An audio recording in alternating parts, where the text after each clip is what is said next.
പശ്ചിമേഷ്യ വീണ്ടും വൻ യുദ്ധത്തിന്റെ വക്കിൽ. അമേരിക്കൻ പിന്തുണ കാത്തുനിൽക്കാതെ ഇറാനെ ഒറ്റയ്ക്ക് ആക്രമിക്കാൻ ഇസ്രായേൽ ഒരുങ്ങുന്നു. മറുവശത്ത് ഇറാൻ ഭരണത്തിൽ തീവ്ര നിലപാടുകാർ പിടിമുറുക്കുന്നു. പശ്ചിമേഷ്യൻ രാഷ്ട്രീയത്തിൽ വലിയൊരു വഴിത്തിരിവാണ് ഇപ്പോൾ സംഭവിക്കുന്നത്. ഇറാനെതിരെയുള്ള യുദ്ധത്തിൽ നിന്ന് അമേരിക്ക പതുക്കെ പിൻവാങ്ങാൻ ശ്രമിക്കുകയാണ്. നേരിട്ടൊരു സൈനിക ഏറ്റുമുട്ടലിന് പകരം നയതന്ത്ര സമ്മർദ്ദത്തിലൂടെയും സാമ്പത്തിക ഉപരോധത്തിലൂടെയും ഇറാനെ തങ്ങളുടെ വഴിക്ക് കൊണ്ടുവരാമെന്നാണ് ട്രംപ് ഭരണകൂടത്തിന്റെ കണക്കുകൂട്ടൽ. എന്നാൽ ഈ നിലപാടിനോട് ഇസ്രായേൽ പ്രധാനമന്ത്രി നെതന്യാഹു തീരെ യോജിക്കുന്നില്ല. ഇറാൻ ഏതെങ്കിലും തരത്തിൽ ആണവായുധം ഉണ്ടാക്കുന്ന ഘട്ടത്തിലേക്ക് എത്തുന്നതുവരെ കാത്തിരിക്കാൻ കഴിയില്ലെന്നും അമേരിക്ക ഇല്ലെങ്കിലും ഇസ്രായേൽ ഒറ്റയ്ക്ക് ഇറാനിലെ ആണവ നിലയങ്ങളും സൈനിക കേന്ദ്രങ്ങളും ആക്രമിക്കുമെന്നുമാണ് നെതന്യാഹുവിന്റെ വ്യക്തമായ മുന്നറിയിപ്പ്. ഇസ്രായേലിൽ നിന്ന് ആക്രമണ ഭീഷണി കടുക്കുമ്പോൾ മറുവശത്ത് ഇറാൻ പൂർണ്ണമായും സൈനിക കേന്ദ്രീകൃത ഭരണത്തിലേക്ക് നീങ്ങുകയാണ്. ഇറാന്റെ പുതിയ പരമോന്നത നേതാവ് മുസ്തഫ ഖമനേയി രാജ്യത്തെ പരമോന്നത സുരക്ഷാ സമിതിയിൽ വൻ അഴിച്ചുപണി നടത്തി. സുരക്ഷാ സമിതിയുടെ സെക്രട്ടറി സ്ഥാനത്ത് നിന്ന് മുഹമ്മദ് ബാഗർ സോൾഖാദറിനെ മാറ്റി മുൻ IRGC കമാൻഡറായ മൊഹ്സിൻ റസായിയെ പുതിയ സെക്രട്ടറിയായി നിയമിച്ചു. സോൾഖാദറിനെ മുസ്തഫയുടെ രാഷ്ട്രീയ ഉപദേശകനാക്കിയിട്ടുണ്ട്. ടെഹ്റാനിലും ടെൽ അവീവിലും ഒരുപോലെ സംഭവിക്കുന്ന ഈ മാറ്റങ്ങൾക്ക് വലിയ മാനങ്ങളുണ്ട്. ഇറാൻ ഭരണത്തിൽ IRGC മേൽക്കൈ നേടിയിരിക്കുകയാണ്.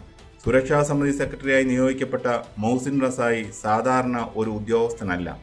1980കളിൽ ഇറാന്റെ വിപ്ലവകാരനെ നയിച്ച കടുത്ത പാശ്ചാത്യ വിരുദ്ധ നിലപാടുള്ള തീവ്ര സൈനിക ചിന്താഗതിക്കാരനാണ്. അദ്ദേഹത്തെ സുരക്ഷാ കൗൺസിലിന്റെ തലപ്പത്ത് കൊണ്ടുവന്നതിലൂടെ ഇറാന്റെ പുതിയ നയമാണ് വ്യക്തമാകുന്നത്. ഇറാൻ ഇനി നയതന്ത്ര ചർച്ചകൾക്ക് അധികം സമയം കളയില്ല. ചർച്ചകളേക്കാൾ തിരിച്ചടിക്ക് തന്നെയാണ് പ്രാധാന്യമെന്ന് ഇറാൻ വ്യക്തമാക്കുന്നു. അതേസമയം വാഷിംഗ്ടണും ടെൽ അവീവും തമ്മിലുള്ള അഭിപ്രായ വ്യത്യാസം മറനീക്കി പുറത്തു വന്നിരിക്കുകയാണ്. ഒരു പൂർണ്ണ യുദ്ധത്തിലേക്ക് പോകാൻ വാഷിംഗ്ടൺ താൽപ്പര്യപ്പെടുന്നില്ല.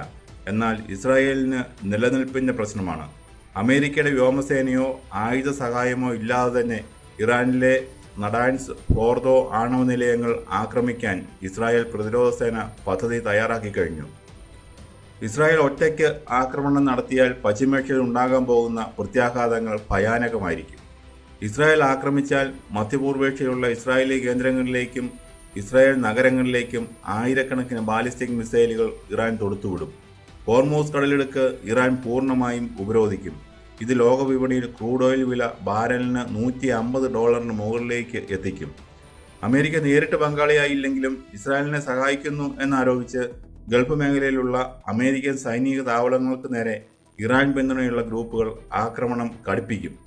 പരമോന്നത നേതാവ് മുസ്തഫ ഖമനേയിയുടെ കീഴിൽ ഇറാൻ യുദ്ധസജ്ജമായി മാറുകയും നെതന്യാഹു ആക്രമണത്തിന് തിടുക്കം കൂട്ടുകയും ചെയ്യുന്നതോടെ പശ്ചിമേഷ്യ ഒരു മഹായുദ്ധത്തിന്റെ മുനമ്പിലാണ് നിൽക്കുന്നത്.